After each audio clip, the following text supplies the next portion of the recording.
Bien, bonjour madame, messieurs, bienvenue à vous, c'est Table et Terroir. Aujourd'hui, rendez-vous de cuisine avec Philippe Devos. En fait, c'est philcuisine.com. Bonjour Philippe. Bonjour Michel. Philippe Devos, c'est bien ça, hein? Oui, voilà. Les canards et le foie gras et Jordan, qui est en fait mon troisième fils. Bonjour Jordan. Tu vois, la relève est là, je crois. Hein. Oh, tout doucement, il faut la mettre en place. Aujourd'hui, Philippe, une très bonne recette? Oui, une très bonne recette. On va faire on arrive au printemps, on va faire une salade printanière de canard. Et si on est en été, on fera une salade estivale de canard. Oui, tout à fait. On est parti.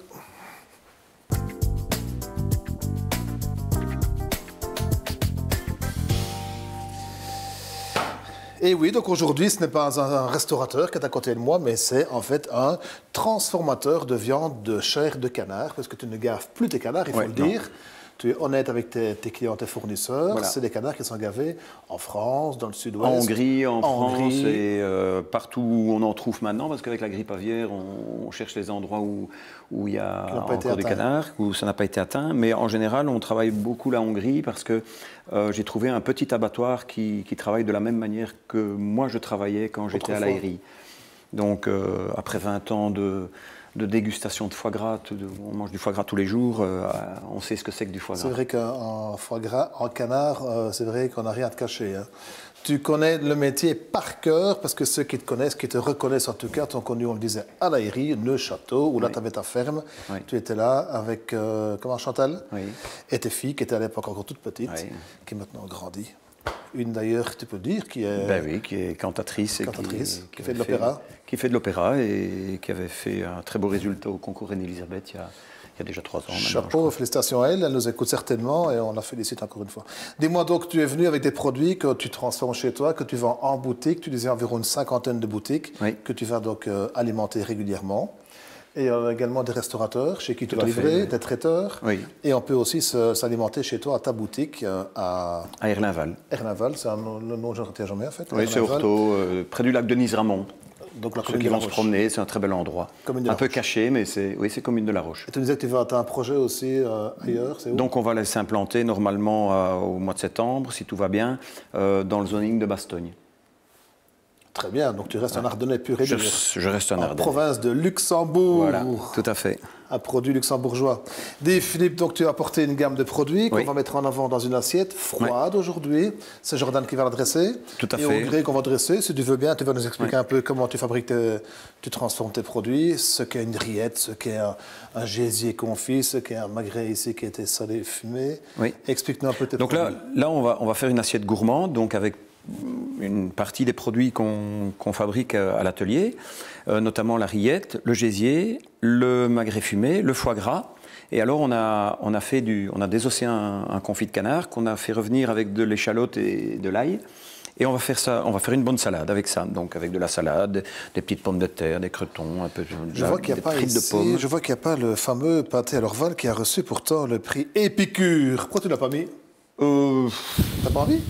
On peut le mettre, oui, on peut faire une petite tranche. Il est là, on t'en parlait. Non, il est là aussi, oui, tout à fait. Montre un peu comment tu ouvres une verrine. Oui, bon, pour ouvrir une verrine, et ça beaucoup ne savent pas le faire, il faut prendre le pot comme ça, pas ouvrir, pas tirer sur le... Ne bouge pas trop, qu'on regarde bien la caméra. Voilà. Tu vois, on le voit là-bas, tu vois là-bas en face. Ben, donc on prend le pot avec ses doigts, on serre très bien la partie ici, la charnière, on ouvre le verrouillage ici, et on le laisse là, et alors on le met dans le creux de la paume de sa main et on fait un bon coup comme ça, c'est même pas très dur à faire et là il s'ouvre tout seul.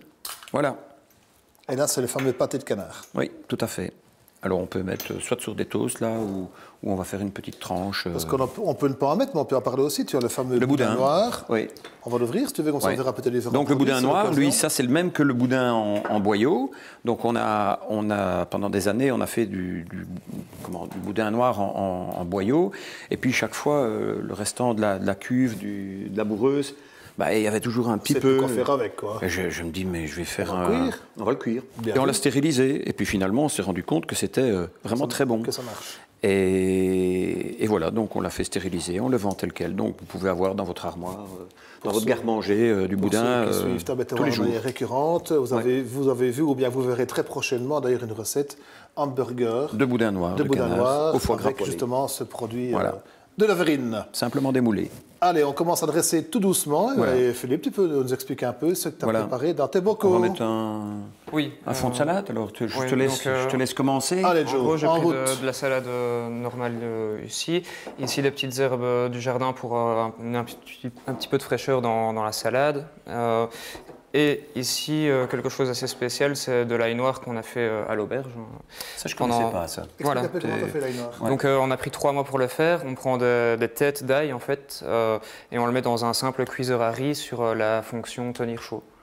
Et pendant 3 mois, il faut parfois remuer un petit peu, et ça donne ça quand on l'épluche. Quelle différence avec un autre ail?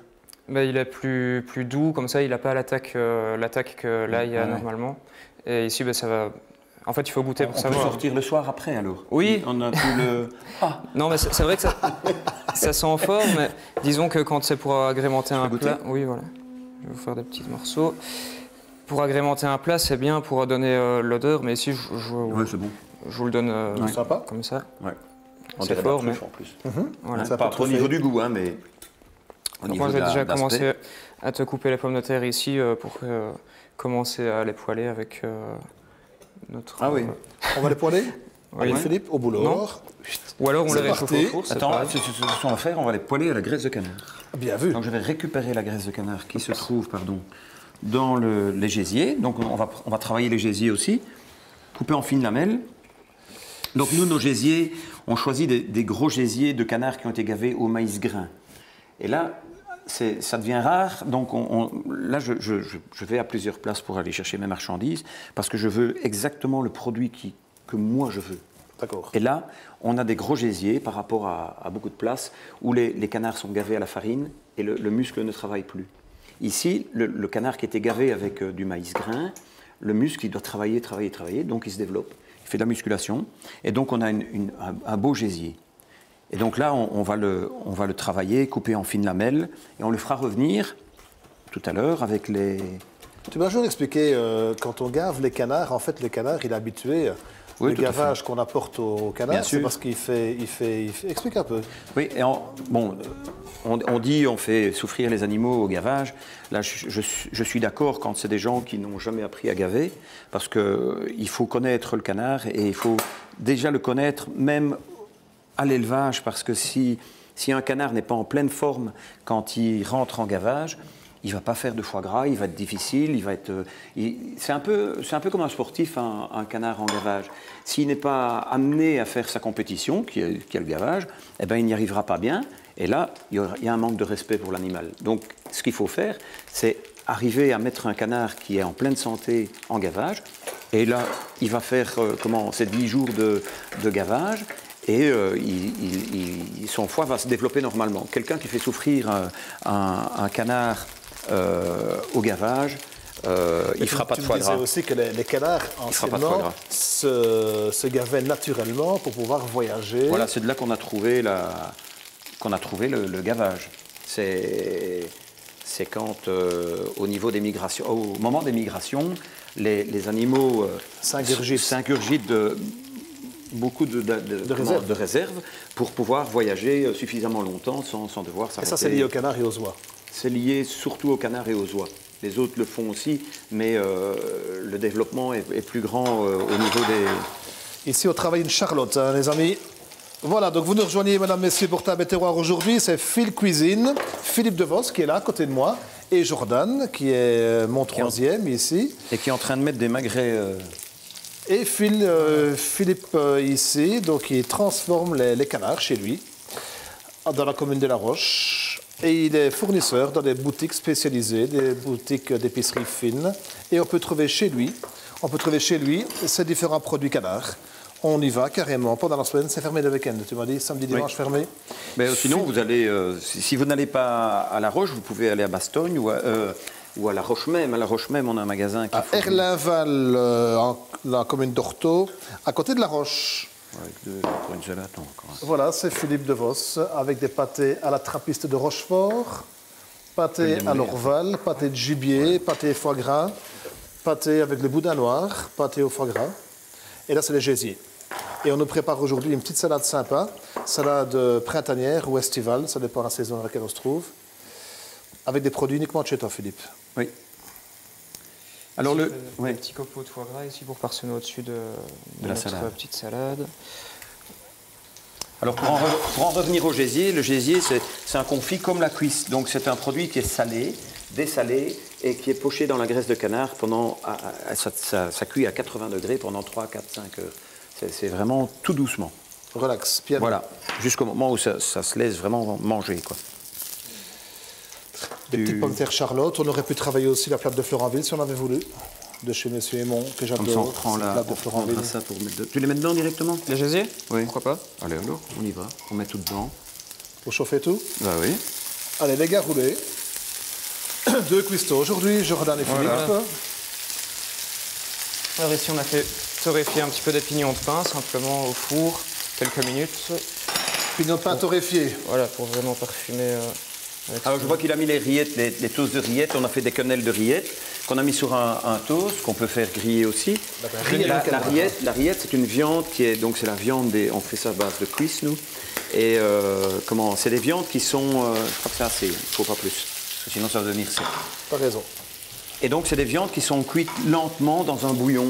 Nous autres, on travaille plus sur les jus de légumes que sur la graisse. Notre grillette, elle n'est pas grasse, comme beaucoup de fois, on trouve que la rillette, on n'aime pas parce que c'est gras. Ici, elle n'est pas grasse. On travaille ça sur les jus de légumes. Et alors, après 4-5 heures de cuisson, on reprend toutes les viandes à la fourchette et alors on écrase. Et on refait une pâte qui nous permet de faire des toasts. C'est ça la différence avec un pâté. Un pâté, c'est un travail mécanique, tandis que la rillette, c'est un travail d'écrasement, quoi. C'est un mélange. J'ai ramené un petit vinaigre de Reims pour déglacer ici nos gésiers, c'est assez sympa. Ouais. Vinaigre de Reims, c'est un vinaigre de champagne alors? Voilà, en fait c'est un vinaigre oui, fait à partir du vin blanc qui aurait dû servir à faire du champagne. Ici, un sirop d'érable. Très bon le gésier, Philippe, très très bon. Les pommes donnent un peu de fraîcheur.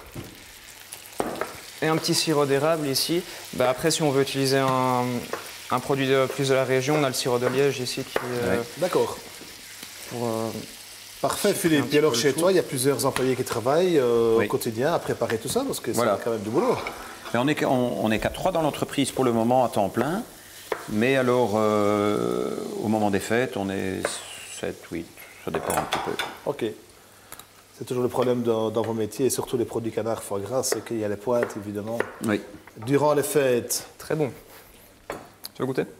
Avant de dresser? Il faut quand même goûter avant de dresser. Après. Le sirop d'érable rajoute un petit truc assez sympa. Ouais, c'est très bon. Voilà. On va prendre une autre cuillère. Validé, Philippe? Ouais. Allez, alors c'est validé par Philippe Devos. Bon. Philippe Devos, les foie gras. Philcuisine.com sur Internet, vous allez jeter un coup d'œil. Il y a un beau site Internet et on peut aussi trouver tous les produits. Et les contacts téléphoniques, l'adresse pour pouvoir s'y rendre. Ici, on est vraiment sur un plat de brasserie, comme ça, assez généreux. C'est gourmand. Donc, voilà. J'ai aussi pris un petit réfort ici qu'on pourra râper à l'envoi à la fin. Pour mettre de trop. Et des croûtons. Le réfort qui va apporter un peu de peps. Et des petits croûtons qui se trouvent. Des croûtons Saint-Germain, croûtons beurre. Pignons de pain, t'as mis? Oui, je les ai mis. Ah, oui. Voilà. Et un grand trait de vinaigrette, c'est selon, on le met à table et on en prend ou on n'en prend pas. On n'en met pas trop à l'avance. Philippe, autre chose pour tes canards? Donc pour tes préparations, transformation de canard, de foie gras, de rillettes, rien à dire pour nos téléspectateurs qui sont bien renseignés avant de se rendre chez toi, c'est l'occasion. Ils peuvent toujours téléphoner, même pour un petit renseignement, pour quand ils veulent faire une recette, on renseigne toujours les gens du mieux qu'on peut. Donc, même s'ils ont acheté un produit dans une de nos boutiques, dans lequel on livre nos marchandises, ils peuvent toujours nous donner un petit coup de fil pour voir comment on le prépare. Donc pour vous dire un peu une idée, mesdames, messieurs, c'est que j'ai ici en main une verrine stérilisée. Alors c'est quoi? C'est boudin de canard au foie gras, pommes et Saint-Jacques. Oui. Fabuleux quand même. Oui, là c'est un tout nouveau produit. Il faut oser faire un truc pareil. Des Saint-Jacques avec du boudin de canard et des pommes. Et là, on vient d'être retenu pour le présenter au concours à Paris cette année-ci. Rien que ça. Voilà. Tout va bien. Oui. Donc à mon avis, c'est encore une médaille qui sera apposée dans les prochains mois. Ah, on espère. C'est la petite verrine de Philippe Devos. Bien, Philippe, je te félicite pour tout ça. En tout cas, c'est bien de te démarquer, de faire de nouveaux produits, être innovant, créatif. Et voilà, il faut tout le temps se remettre en question et avancer. Je crois qu'on a oublié la touche finale qu'on met toujours à l'auberge, c'est notre petite fleur de sel. Ah oui, ça, moi aussi j'adore. Et un tour de moulin à poivre, juste avant de déguster la fleur de sel qui ne sale pas trop, elle a le petit côté iodé, un peu croquant, croustillant, c'est super. Philippe, si, écoute, les étapes marquantes, on l'a vu, madame, monsieur, je ne pense pas qu'il faille répéter ce qu'on vient de vous montrer. C'est dresser les produits de Philippe de Vos dans une belle salade bien garnie, avec un toast, avec de la rillette, et simplement déguster sans aucune modération, aucune. Philippe, on se dit au revoir. Je m'en vais à la cave. Oh, merci bien, en tout cas. Joe, bye bye. À bord tout mon grand. Oui, c'est pas bonjour à ta mère. Merci pour l'aide. Allez, à bientôt, les gars. Je m'en vais à la cave.